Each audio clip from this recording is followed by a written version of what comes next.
Hello everyone, welcome back to our channel Italy Study Journey. Those students who are applying for in 2025 intake and 2024 intake as well, and now we are planning to apply for 2026 intake, September intake. Many students have confusion on the difference and the importance of bank statement and bank funds, like balance, so closing balance, you can say. In this video, I will clear you everything, what's the difference and what's the importance of 6 month bank statement and proof of closing balance. Simply say proof of sufficient funds. So फर्स्टमा चाहिँ हाम्रो 6 month bank statement चाहिँ के को लागि 6 month धेरैजना स्टुडेन्टहरूले के सोधिरहनु भएको छ भने हामीले लास्टमा एजुकेसन लोन अथवा जुन फन्ड्स 20 ब्याचलरको लागि 21,000 युरो र मास्टरको लागि 14,000 युरो हो, त्यो फन्ड्स चाहिँ हामीले देखाउन सकेमा 6 मन्थको स्टेटमेन्ट चाहिँ नचाहिने हो र यो क्वेसन धेरैजना स्टुडेन्टमा छ। त्यही भएर आजको भिडियोमा चाहिँ ब्याङ्क स्टेटमेन्ट र फन्ड्स के कुरामा डिफ्रेन्स छ र तिनीहरूको इम्पोर्टेन्स चाहिँ के छ त त्यो बारेमा हल्का रूपमा एक्सप्लेन गर्नेछु। So first of all let's talk about 6 month statement, or you can say proof of financial history.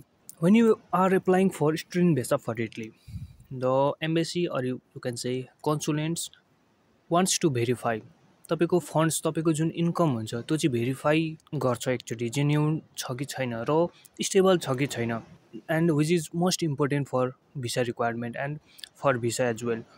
र वाइ 6 मन्थको स्टेटमेन्टै चाहिँ किन चाहिन्छ त? So first thing is it's shows financially consistent, एउटा फाइनल मन्थली एउटा इन्कम चाहिँ तपाईँको स्पोन्सरको ब्याङ्क स्टेटमेन्टमा चाहिँ कन्सटेन्टली आइरहेको हुन्छ, देखिन्छ। 6 मन्थको ब्याङ्क स्टेटमेन्ट भयो भने regular inflow outflow and no sudden large deposit. एकैचोटि सडनली लार्ज जुन वान डे पनि भन्छौँ हामी, हो त्यो वान डे नभएको देखिँदैन। त्यही भएर 6 मन्थको स्टेटमेन्टमा हरेक महिना तपाईँले आफ्नो फादर मदरको salary, house rent, land lease देखाउनु भयो भने त्यो चाहिँ एउटा जेन्युन हुन्छ र रेगुलर इनफ्लो र आउटफ्लो भएको देखिन्छ त्यो 6 मन्थको स्टेटमेन्टमा। र अर्को point which helps to confirm the source of funds, तपाईँको जुन एनुअल इन्कम वार्डबाट देखाउनुहुन्छ त्यो एनुअल इन्कम चाहिँ जेन्युन हो कि होइन, त्यो चाहिँ हामी एम्बेसीले कहाँबाट हेर्छ भने तपाईँको फादर अथवा मदरको अथवा तपाईँले जसलाई स्पोन्सर राख्नुभएको छ उहाँको ब्याङ्कको स्टेटमेन्टबाट चाहिँ इन्कम चाहिँ जेन्युन छ कि छैन। जस्तै स्यालेरी भयो, फ्यामिली सपोर्ट्स भयो, agriculture, house rent, land lease अथवा बिजनेसै देखाउँदा पनि त्यसरी यो चाहिँ सोर्स अफ फन्ड्सको चाहिँ कन्फर्म गराउँछ 6 मन्थको स्टेटमेन्टले। This document, the 6 month document is trust and stability providing for finance are sustainable and genuine. 6 month bank स्टेटमेन्टको इम्पोर्टेन्स चाहिँ तपाईँको यो भयो। त्यस पछाडि अर्को छ closing balance proof of sufficient fund. It should be around 21,000 euro for bachelors and 14,000 euro for masters. Is about meeting the financial required by the Italian government. Italian गभर्मेन्टले तपाईँहरू यहाँ इटालीमा बस्ने टाइमसम्म चाहिँ जुन हाउस रेन्ट भयो, फुडिङ भयो, living expenses, accommodation, tuition fee, health इन्सुरेन्सहरूको लागि चाहिँ कभर गर्नको लागि त्यो फन्ड्स त्यति छुट्याइदिएको हुन्छ इटालियन गभर्मेन्टले, र हामीले त्यति चाहिँ हाम्रो ब्याङ्कको क्लोजिङ ब्यालेन्समा हामीसँग यति फन्ड छ है भनेर चाहिँ हामीले देखाउनु पर्ने हुन्छ। इन सर्ट्समा भन्नुपर्दा closing balance is about meeting the visas minimum financial requirement, showing you have enough money now to support yourself for at least. इटालीमा बसुन्जेलसम्म चाहिँ हामीलाई खान बस्न, इन्सुरेन्सको पैसा, इन्सुरेन्स गर्नको लागि, खानको लागि, बस्नको लागि एन्ड ट्रान्सपोर्टेसनहरूको लागि चाहिँ इनफ फन्ड्स छ भनेर देखाउनको लागि चाहिँ हामीले फन्ड्स अथवा क्लोजिङ ब्यालेन्स देखाउनु पर्ने। यो दुइटाको इम्पोर्टेन्स त्यो भयो।